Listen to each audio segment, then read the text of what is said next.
तो ये जो 144 साल का योग बता रहे हैं, ये हाँ, ये तो काल्पनिक है, ये कोई मैं सत्यता इसमें नहीं मानता, क्योंकि हमारी पब्लिक तो होती है भोली भाली, तो उसको जिधर को मोड़ दोगे, भ्रमित कर दोगे, तो वो समझ नहीं पाएगी उस बात के लिए। एक विज्ञापन देते हैं कि इतने साल उनकी इसमें गलत भी नहीं है कि उनकी श्रद्धा जगाते हैं वो। एक कुंभ स्नान करने के लिए हमारे देवता, दैत्य, राक्षस सभी स्नान करने आते हैं, ठीक है। तो जैसे मान लो कि हमारे कुंभ में अच्छा चल रहा है, भव्य चल रहा है, उसमें कोई तूफानी या कोई आपत्ति या कोई ऐसी अघटने प्रिय वो हो जाती है बात, तो उसमें क्या है कि वो होते हैं राक्षस। और जहाँ पर खुशहाली होती है, मंगल होते हैं, भगवान की चर्चाएं होती हैं, वहाँ पर देवताओं का वास होता है। तो जो कुंभ में जहाँ तहाँ परेशानियाँ आती हैं तो ऐसे राक्षसों की उससे आती हैं। हमारे धर्म के अनुसार द्वापर त्रेता युग के संत महात्मा पहाड़ों में रहते हैं और वो कुंभ के ही समय बाहर आते हैं। ये नहीं कह सकते किस भेष में आते हैं, किसके रूप में आते हैं, आते ज़रूर हैं। आज भी द्वापर त्रेता के संत बैठे हुए हैं, लेकिन वो पब्लिक के बीच में नहीं आते हैं, क्योंकि उन्हें कलयुग की हवा पसंद नहीं है। इसीलिए वो अपनी गुफा में भजन करते हैं। कुंभ के समय ज़रूर आएंगे, देवता राक्षस सभी आते हैं और अपने अपने गाजे बाजे के साथ धूमधाम से आएंगे। राजा इंद्र भी आते हैं, तो बादल भी लाते हैं, बरसात भी लाते हैं और तुम्हारे की गरज भी लाते हैं। वायु देवता आते हैं, कभी हवा तेज़ चलने लगती है, कभी कभी पहले तंबू लगा करते थे तो अस्त व्यस्त हो जाते हैं। हमारे पिछले कुंभ में 16 के कुंभ में इतनी तेज़ हवा आई थी कि सारे कुंभ ही उखड़ गए थे, सारे तंबू ही, हाँ, टेंट उखड़ गए। तो इस प्रकार से कुंभ की महिमा बहुत बड़ी बताई है।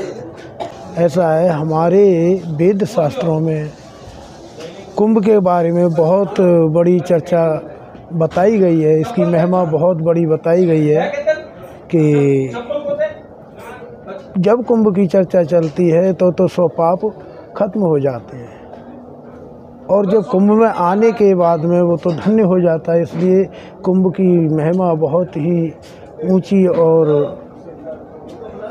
मोक्षदायिनी बताई गई है। प्रयागराज में कुंभ लगता है, हरिद्वार में कुंभ लगता है और नासिक में कुंभ लगता है, उज्जैन में कुंभ लगता है। तो ये कुंभ इसलिए लगता है कि समुद्र मंथन के समय 14 रत्न निकले थे, उनमें एक अमृत भी निकला था। तो अमृत जब देवता और दैत्यों का बंटवारे में झगड़ा हुआ, झगड़ा होने के बाद में दैत्य लोग वहाँ से कुछ अमृत को लेकर के भागे, तो उज्जैन में झगड़ा हुआ। वहाँ पर कुछ बूंदें कुंभ में से निकल करके छलक करके गिरी कुंभ उज्जैन में। ऐसे ही प्रयागराज में झगड़ा हुआ, हरिद्वार में झगड़ा हुआ, नासिक में झगड़ा हुआ। उसी के चलते हुए हम उस कुंभ को बहुत भव्य रूप में मनाते हैं। और कुंभ के बारे में चर्चा तो बहुत लंबी है। जैसे शास्त्रों के अनुसार ये भी है कि 12 साल बाद एक कुंभ पड़ता है। जैसे कि अब मान लो ये पूर्ण कुंभ है, पूर्ण कुंभ का अब 12 साल के बाद आएगा। इसके बीच में इसी जगह पर अर्धकुंभी मानते हैं, वो अर्ध 6 साल बाद अर्धकुंभी आती है। तो अर्धकुंभी मनाने के बाद में फिर अब मान लो इसी प्रकार से अब नासिक पड़ेगा, नासिक भी 12 साल में ही आएगा। अब उज्जैन में पड़ेगा, उज्जैन में भी 12 साल आएगा, हरिद्वार में भी पड़ेगा तो 12 साल में, लेकिन 6 साल बाद अर्धकुंभी लगती है इनके बीच में। हाँ, नहीं पहुंच पाएंगे क्योंकि उसमें काबिलियत और लायकता होगी, तभी हम उस चीज़ को हैंडल कर पाएंगे। इसीलिए किसी को अपने बुद्धि के अनुसार उसको काम सौंपा जाए।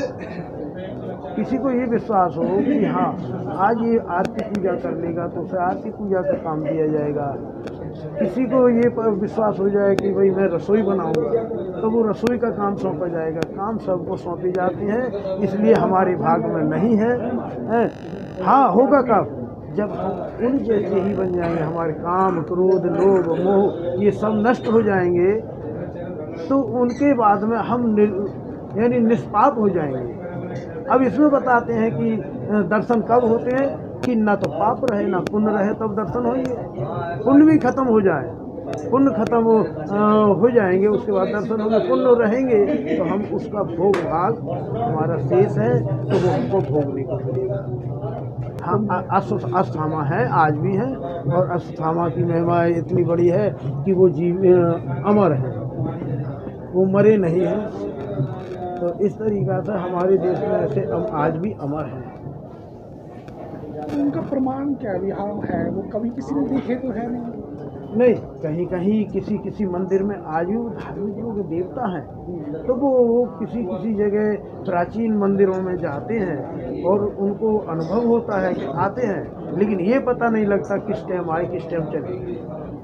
अश्वत्थामा है, हाँ हाँ, तो वो आते हैं और ये पता नहीं लगता कब आते हैं। किसी किसी को पता भी लगता, दर्शन भी होते हैं, तो ये देवता है, पता नहीं, तो श्राप ऐसे हैं।